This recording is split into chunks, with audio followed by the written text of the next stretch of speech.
Hello and welcome back to SOS Stories of Survivors. I'm your host, Serina Dansker, and each week we talk about people who have had journeys through some of the toughest times of their lives.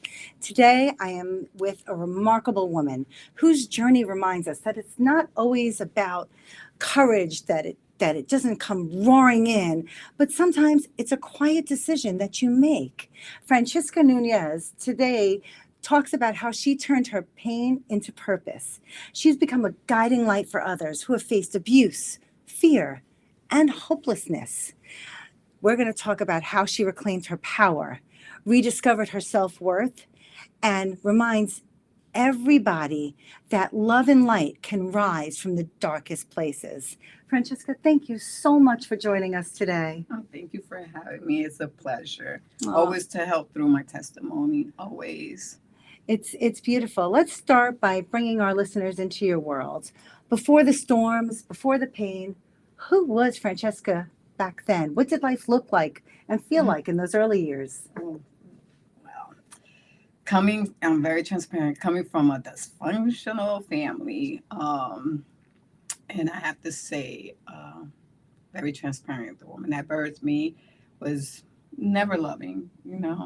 I was sectioned out like the black sheep with my other siblings, that they're my half siblings. We have different fathers. So I felt growing up, education was key for me. So that was my main focus. That was my outlet from the home setting. Everything I did was wrong in her eyes. I was practically my siblings.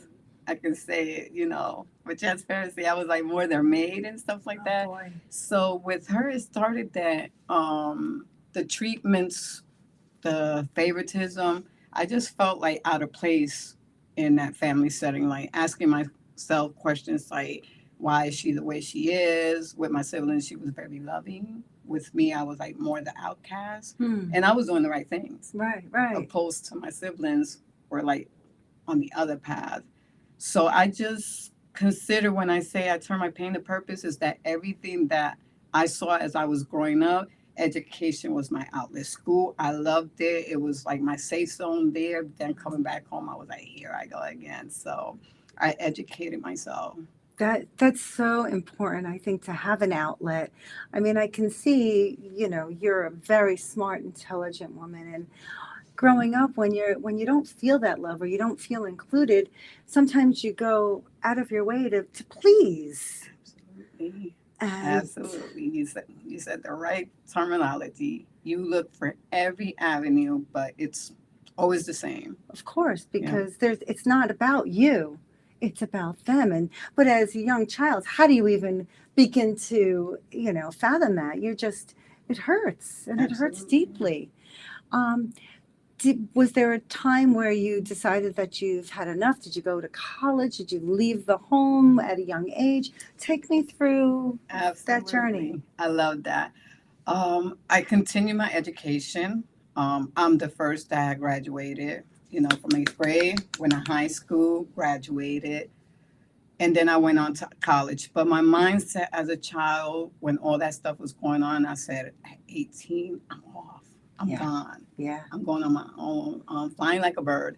So when I educated myself and went on to college and took a trade, I'm a nurse, love it. That's my Wow. passion. God bless you. And I never looked back, to be honest. I never looked back. So the education was like, okay, here I'm flying. So That's great. Now, was there, what ignited your passion to when you were out there? Was it just working? Was it being able to support yourself? Because that's big, right? yes, it is. Yes, it is. Absolutely. It was like, I can describe it some type of peace, independence. Yeah. I'm very independent, and I found like a lot of peace. I saw like a lot of, I'm a people person. So when I was in school, I kept in touch with my classmates throughout college. And it was wonderful to see the love. Mm. And I say from strangers Yeah. when it should be family. I know. Isn't that funny how Yes, that is? Absolutely. You can pick your friends, you can't pick your The family. No, no. So I cling to that, and it was amazing. It was amazing, a wonderful experience that I was capable of doing that. And I'm sure you were proud of yourself, but at the same time, did you carry still some of the emotions that you went through and that feeling of not being loved from your mother or the woman that birthed you, as you say, were you carrying that in silence? Yeah, you always do. Yeah. Is what you do with I call it trauma, is what you do with the trauma. But I don't let it affect me. I have like a mechanism inside of me that I know how to keep it in the back and don't let it affect me. And what I stay focused on what I'm going to do, but it's always there because you go back and you think about it. You have the why. Yeah. What did you do? And many of my accomplishments, you want that accolade from your family. Of course you do, because you've worked so hard. Mhm. And, I was talking to a friend of mine, and it's nice when you can share with a friend, when things are going wrong. But it's even better when you can share with them when things are going right and they're happy for you and not jealous of you, but truly just your joy is their joy. You know what I mean? Absolutely. It's crazy. So, were there moments where you felt like completely unseen, as you were going through this, and what helped you survive those moments because, I think trauma ebbs and flows, right? It comes Yeah, in and it out. does. It fluctuates. It goes back and forth. I just continued on, my journey to just educate myself. Like I said, I became a nurse. I love the seniors. Everybody that knows me, I love the seniors. It's like when they're going back to babies. Yeah. And you see that, and I just take pride. I've been doing my job for over 25 years. Wow. I Good love for it. you. And Yeah. you are special. I see now when my mom is 87, what it takes. And I give you so many Yeah. props, my dear.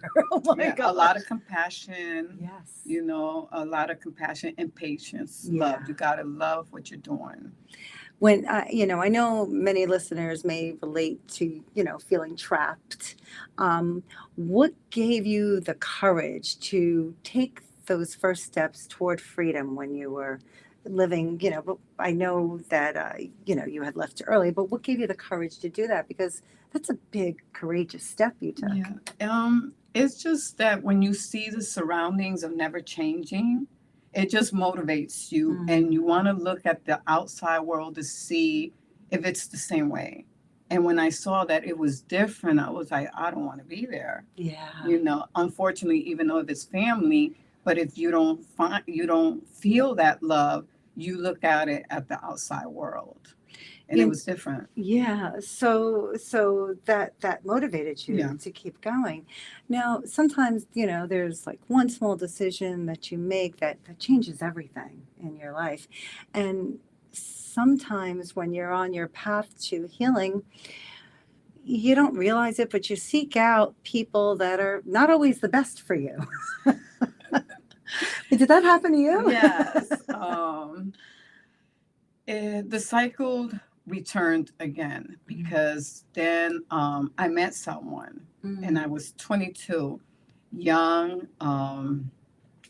He fell in love with me, and we were just in a relationship for 2 months. And he happened to propose, and I thought to myself, now I know, but when I go in further deeper, that's a not. Don't get to know the person first. So I married him 2 months because we were in love with each other, And you were young and and I was young. impressionable, right? And throughout my years of education, I really didn't look at a boyfriend thing. I just focused on books. So Right. when I met him, we fell in love. He proposed to me. We married in December of 1998. His birthday was on the 11th, and our marriage was on the 10th. And I was married to him for like 17 years. Wow. So take me through 17 years is a long time. Yes, it Take is. me too. Was it, bliss in the beginning? Was it the honeymoon phase? And then how did things start to deteriorate? Talk a little bit about that. 6 years in honeymoon stage. Okay. That's when the flowers, I love you, how you doing, I miss you, the phone calls, the texts. So 6 years, I can say it was I could say wonderful. The other 6 after that, attitude started changing. Mindset was different. Distancing, and everything bothered him when he came out of work. Always had an attitude, would tell me, go in the kitchen and just get my food. Don't ask me how my day was. What does it, matter? Yeah. He used profanity. And I started noticing the verbal was getting, more and more and more that he didn't like. Tolerance level for me was asking him was, like, shut up, more of a mind your business. He used a lot of profanity that I don't want to use. He was gaslighting you too, Yeah, huh? a lot. So I educated myself with his mom. Like 6 years in, the food never bothered him. Right. Afterwards, it was like, I don't want this, I don't want that, I don't like that. And I can say one day that he did something that was very humiliating. As a woman, I felt horrible. Self-esteem was like down. One evening he came and I had made him his favorite meal. Right. He came that afternoon like very pissed off. You can even tell in his aura. And he just told me, well, listen, I'm going to just get freshened up and give me my food and just shut up. Don't stop asking me how my day was. And when he walked into the kitchen, he didn't like what I made. And he threw it in my face. Now, mind you, I worked too. Yeah. So I got off an hour earlier than him. I got off at 4. He got off at 5. So working and then cooking takes a lot out of you when you're preparing. So when he did that, I was like on the floor picking up, the food. And that moment, I felt something that I never felt. It was a humiliation to have the food thrown in your face. Like, I'm your wife. Right. And I picked it all up and I made him another meal. He was kind of satisfied with that, but the whole evening was shot. I didn't want to like look at him. No. Because I had questions as to why. Right. Right. So did he like calm down and then talk about it? No, usually was watching, his favorite baseball game, and I said, no, I'm sorry. No, I'm sorry I did that. So the whole evening we were just distance. But I was like into myself with the imaging of the food being thrown in my face. Yeah. Like, oh God. So at that point, did you make a decision maybe internally that this is not what I signed up for, or what happened? Absolutely. And it's absolutely, but I thought maybe it was going to be different, but it started getting worse. Of course it did. It started getting worse. Attitude, verbal, then we start going into physical. Oh no. Another evening that he came, he slapped me so hard, just from asking him how he was. And I felt like that smack turned my head like 2 times over. Was he drinking? No. What do you think? I mean, looking back, was he just having like a mental breakdown himself? That's what I think, like something more of, I gotta say, he's Dominican, so they're considered like macho, like they're the ones that run. So to me, it was more of control, masculinity and stuff that now I see when I look back. But that shouldn't be still a treatment. I think it's more of talking than escalating to, that verbal that it stays. There's never any excuse for raising a hand or for actually talking derogatory to anybody. You never deserve to be spoken down to. You are an equal, a human being, and in some times you might even be a better person than that person in a lot of ways.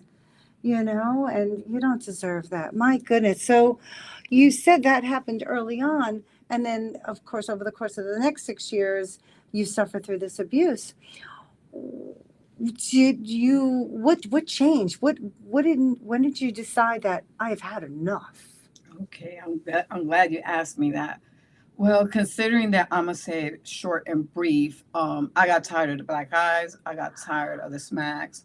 There was one point that he knocked me down the stairs. We lived on the 2nd floor, and I broke my right ankle. I had to have surgery because from the fall, my ankle dangled and broke. So I have actually 3 nails holding it up. I do have side effects from it where it cramps for 10 minutes. And Oh, it's, honey, I mean, I'm it's sorry. awful. It's absolutely awful. I can't describe the pain from it. And that was, I'm sorry. And the most devastating thing to me was an arrival to the hospital was his words was like, don't you dare tell anybody I knocked down the stairs or else. And I was like, okay. So I couldn't say nothing. I So took you it. had to lie. Did Yeah. they believe you when you lied? Yeah, I said that I accidentally slipped on something, Yeah, there was yeah, something water and I went down. So that was one incident. And then he started the weekends where your question now had come in, yeah. he started drinking and hanging out with his friends. So the weekends, he started raping me. Oh no. Yeah, he started Oh, I'm raping so me. So that's sorry. why I said it started getting worse. The one time that he did it, I had to go to work. I worked in a nursing home. I had to go into work at 7. And when he came in at 3 in the morning and ripped the sheets off of me and did that, he just turned around and I curved up like a boy and was like, stop crying and don't you dare say anything. So after that, I went to work. I felt horrible. I felt like nothing. Um, Humiliation, self worth was like on to the ground. Didn't Oh, love myself at all. Kept did asking why. right? Did you have anybody you could talk to about this? Oh, that's why I refer that lady, like the woman that birthed me. Right. My moment of breaking was like, I got to tell somebody. Yeah. So my mother lived 5 minutes away, and I started to walk to her house. And when she answered the door, I told her I wanted to speak to her. She proceeded to walk to the kitchen, and she had her back turned. I said, "Listen, I'm going through something, and I hope you can help me. He is abusing me Right. physically and verbally." And I described everything he did to me. Her reaction was turning around and just told me, "What am I doing to him? Oh no. That I need to fix what's going on." Wow. And when she said this to me, I just looked at her, and of course, you're my mother and you know best. And that mindset was like, wow, back in the days, you wasn't like this, like loving. What can I expect Yeah. from that response? So I left and I believed her. Maybe it was me. I went home, cooked, cleaned, did everything to make sure like that evening was perfect for him. But what I received was, slaps, Mm. insults, and my faith, that's when it started growing. The following day I started saying, God, I can't do this no more. I went to her family, seen black eyes, and never said anything or never Mm. spoke to him. So I just started clinging to God, saying, remove him, not how I want to, how you want to remove him from Right. my life. Wow. So let me ask you. So you turn to God, you turn to your spirituality. Yeah, Um, was that what helped you recognize that you needed to get out of this relationship? absolutely, because it happened. Wow. It happened. So what was that like? So talk to me, how did you make the break and Okay, so I would say this was 2013, January. It was different. This time when he came into the room, he turned on the light, and he took the blanket off of me. But this time it was different. He threw me to the ground, and he pinned me from the bed to the dresser, and he proceeded to choke me out. I closed my eyes. My daughter was in the next room sleeping, oh, honey. and I it was impossible for me to scream because he was literally Yeah. strangling me. But I closed my eyes, and the first thing that came through was, Francesca, you never fought this man in 17 years. Is this the way you're going to go out? Your daughter's in the next room. You got to Right. fight. So I had that thing that I had to fight. So I kicked him in the groin, Good for you. and he Yay. jumped and he jumped up. So I ran into the living room. He ran right after me. He started like, I'm gonna kill you, B. I'm gonna kill Yeah. you. You about to say I'm gonna kill you. And my daughter, who's 16, had woke up from the argument, and he went into the kitchen, and he didn't get a small knife. I tell people he got like a big knife. Oh boy. I call it like the butcher knife. Yeah. And he ran into the living room, and my daughter saw this. So she came into the living room, was like, Mommy, go run into the bathroom. We had another bathroom in the hallway. So I ran into the bathroom, and I locked myself in the bathroom. But then I started thinking, like, he's still screaming. He's going to, like, kill me in front of my 16-year-old daughter. Oh no. And I'm in the bathroom. But one thing that resonated with me was that I started thinking, God, she's in the living room with this man with a knife, and he's so drunk. Yeah. And she told me to run in the bathroom. And I started crying. I said, I'm her mother. I'm supposed to protect her. It's not the other way around. Oh. So I started crying, and I started meditating. I said, well, God, you know what?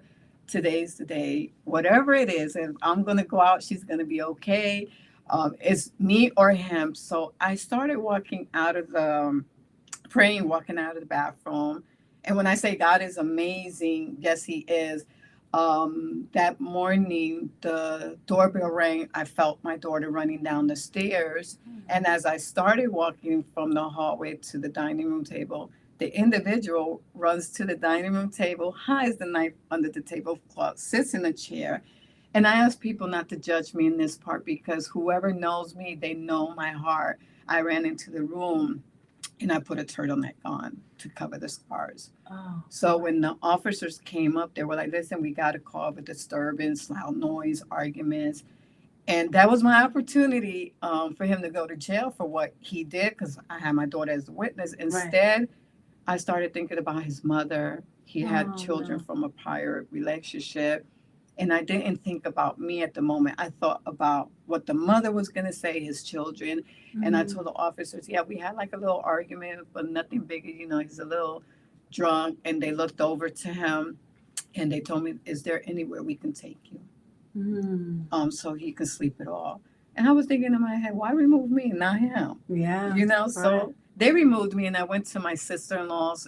It was like 3:30 in the morning. Wow. I told the officers, thank you. And I told my sister-in-law already knew at the door by looking at my face, something happened. And I had told my daughter, lay on the sofa. I was pacing back and forth, like, this is it. I'm done. 17 years. This man has done everything. I felt broken. Self-esteem was like, I felt worthless. And I didn't want to feel like that. So call it crazy. Whoever knows, from Patterson, I walked like about 15 blocks to my house to tell him, I want you to leave. And it was a bold move in my part, thinking about it, because this time I wasn't with my daughter. He could have did something to me. So, of course, I went upstairs, got there. He was in the bed. I tapped him on the shoulder, and I said, listen, I want you to leave in 24 hours. I can't do this no more. I don't want to be married with you. I want a divorce. So he just mummed, and that was it. But I can faithfully, spiritually say 2014 of April, I'm divorced from that individual. Wow. Happily divorced. That's good for you, honey, for taking that step and standing up for yourself. What did that first breath of freedom feel like? Listen, it was like a bird out of a cage. Yeah. A bird flying out of the cage. I mean, I'm sure it wasn't easy, because you're starting over, and it, starting over from the beginning again can be messy and painful and slow, because you're trying to pick up the pieces of your life, or what's left of it, and heal at the same time. Can you talk about what that was like?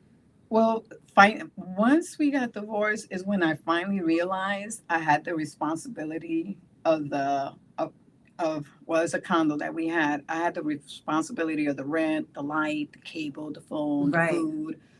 And I was like, oh my God, can I do all this? Yeah. But then I started thinking, do I want to be back to where I was? And I compared, and I said, listen, I'm not going to be the first or the last. Nope. Take on another job, but you can't go back to where you was at. No. So I took on another job. I was DJing for radio station. Oh, wow. Yeah, and I sold a lot of advertisement, and I continued to work nursing. I have to add that the individual never wanted me to educate myself, Yeah. and modeling was my passion. So I proceeded to educate myself, and I proceeded to modeling, which was absolutely another extra income. So you can say instead of one, two, it was a third job. And You're I a made hustler. it. Good Yeah. for you. And Sometimes you do. You just got to hustle. If you want, you have goals, Yeah. and this is the way you're going to get it. Good for you, girl. Yeah. That's awesome. No, and everything is possible because you can't let that fear of what's going to happen. Because in the back of your head, you're going to think, can I do this? I'm going to become homeless. Yeah. But then you have like that inner gut that tells you you can do this. If you survived all of that Yes. and everything in your childhood, what is stopping you from moving forward? And Nothing. I'm just like amazed of how far I came.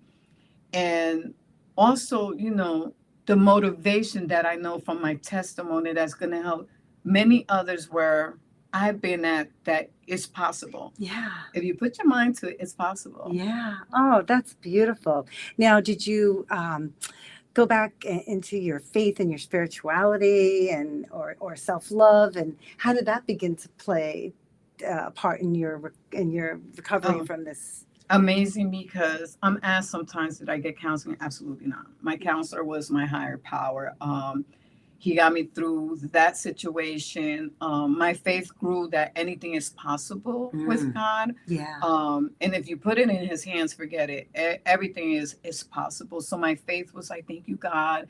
When I got up in the morning, I was like, oh my God, no arguments. I can eat what I want, watch what I want, come in the house when I want. I was like, God, you did that. Thank you so much. So I would meditate every night, every morning, just being grateful that he got me out of that situation. The scars are there, but it's what I do with them. Yes. Is what I do with them. So they're there. The trauma is there, but I don't let it affect anything that I do. Wow. Francisca, you didn't just survive, you transformed. Yeah. I mean, you now help others, right? Who are walking that same path that you went through. What inspired you to become that voice and the safe space for others? When I finally realized that I shouldn't be shameful of what I went through, looking back, that I've heard other people, but they were afraid to step up. And I started saying, listen, if this happened to me, how many are in a verbal? Yeah. Or how many are in both? And not coming out of it, because sometimes the I'm sorry is never going to happen again. They believe that so much. And it's a cycle that he'll continue and continue. Yep. To the point that I see now that amongst many, we have some that have not survived. And that's what made me speak out and say, listen, it happened to me. Yeah. So I got to let you know what a toxic relationship, the red flags look like, so you can get out, because there is resources. Thank God, because, a lot of times they'll apologize. Oh, I'm so sorry, baby. I didn't mean to hurt you. I'll never do it again. Until the next time. Next time, and next time, and next time. And there's never ending with them. Is it next time? So was there a moment where you talked to another survivor that confirmed that what you did helped them? Absolutely. I rebirthed, I have to say, the No Longer Silent broadcast. I rebirthed that through my testimony, and it was mainly to help. So they see the red flags. They see that love is not supposed to hurt, and to get out, and you can start your life over, believe it or not. Maybe it's starting from zero. It's like, oh, it's a waste of time. No, it's not a waste. When you're reinventing yourself, it's not a waste of time. I did it, and I'm so proud of myself, because among others, I could have been stuck. I could have used drugs. Of course. I could have clung to numb the pain with pills. I could have become an alcoholic. And I thank God I didn't, because many that I've helped, that's what they use to numb cope. the pain. Yeah, sure. It's, you do as an escape. I mean, even as a youth, you knew to escape, but you went towards your books, which is like such a great way to empower yourself. What does empowerment mean to you after everything you've lived through? I took my life back. Yeah. And I didn't give him that energy, because one thing that's powerful is to forgive. Yes. To move on, you have to forgive no matter what. Mm. People can't believe when they say, "How can you forgive all that?" I said, "It's not for him. No, it's It's for not. me." That's so beautiful. Yeah. Oh my gosh. It's for me. Believe it or not, It's it's for true. me. And it's that's I didn't learn that until I was probably in my late 40s or 50s, that forgiveness isn't about them. It's really about you. Yeah. Wow. Blows me away. Um, so when you look back now on who you are now, and what would you say if you could go back to talk to that youth, that girl that was pouring herself into her studies? What would you say to her? Never accept disrespect. Mm, Focus on your goal and achieve them. mm, And mainly love yourself. yeah. Don't look for validation from anyone. Love yourself, no matter what. Sometimes that's so hard, you know. We can forgive others, but sometimes it's so hard to forgive and love yourself, because I don't know why that's so hard sometimes for us. I'll give you a good reason. Sometimes you can forgive, but it's for yourself. But you'll never forget what brought you to the point that you are now, and that's the hardest part. Hardest part for me sometimes is coming to terms with the fact that I see what I went through, and I see my accomplishment, and I do a balance. Like, Yeah. why back then I couldn't do it? Why Yeah. it took so long, and now I'm doing it. So It's a journey, right? it is a journey. But it is, it is possible. It is possible. It is, you know, and I hear so often that, you know, there's a lot of people who struggle. We all have stories. I mean, it's just amazing how much I've learned about people and their resilience like you. It's just amazing. So I like to end each conversation with a lighthearted lightning round of kind of whatever comes to your mind first, fun questions. So, what's one word that describes you today? Wow. I'm powerful and unique. Yeah. How about a song that lifts your spirits whenever you play it? Break every chain. Ooh, it's good. Do you have like a favorite quote or a mantra that you say every day? I don't look like what I went through. No, No. no, you don't. No. No, you don't. What's one thing that makes you feel peaceful? Ooh, what makes me feel peaceful? My grandbabies. Oh, that's beautiful. Do you have a place that you go where you feel grounded or free? The Great Falls. I love that. What's an act of kindness that recently touched your heart? In my job, that I go above and beyond. Mm. It's not about a paycheck for me. If sometimes they go without, I'll reach into my pocket with no regrets. That's just beautiful. And if you could finish this sentence, healing is Reinventing yourself. oh boy, that brings me to, if your younger self could see you now, what would she say? I'm proud of you, Francesca. Oh, I love that. I'm proud of you too, Francesca. I think you're amazing. I'm proud of you. For anyone who's listening today, who's in the place of fear or just whispering, I deserve better, there is help out there. And Francesca, talk about how people can reach you if they wanted to reach out and contact you. Oh, absolutely. They can call me at 973-979-4288. For whatever reason, a listening ear. It doesn't matter what time. I make myself accessible. You can also friend request me on Facebook, Francisca Nuñez. I have a very strong platform there. And my email is kind of long. So if you text me, I'll text it to you. But I'm here. If anybody feels like they're alone, a hopeless moment, they know I pick up the phone. And I don't care if we're the wee hours of the night, but it's a safe zone with me. You are so courageous, and your heart is just so full and beautiful. You've shown us what true healing really is, and how we share our truths, and our light shines a path for others. And I think you're just beautiful. And I close every episode with a poem from my son Scott. And it's usually a reminder that lost love continues to echo through. So I'm going to read one that I need my glasses. Let's see here. Okay. All right. This one's called The True Me. I try so hard to be the best, but some people think of me as a pest. When my name comes up, all you hear, druggy, baddie, absolute faggy. Just because I project myself differently doesn't give you the right to have an epiphany about your over-the-top simplicity. My world stretches back farther than I let people see. I cage the good part of me. I lock myself away into a little hideaway, 'cause that's the only place I can be true to myself and no one else. The true me has got some problems. I don't fit into the column that everyone else follows. Being my own self is too much for me to handle. So I shut up, let my heart create a scandal.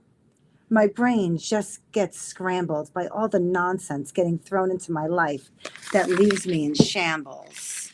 People keep assuming and never talk. They just sit there and stalk until something bad happens, and then they act like they're in absolute shock.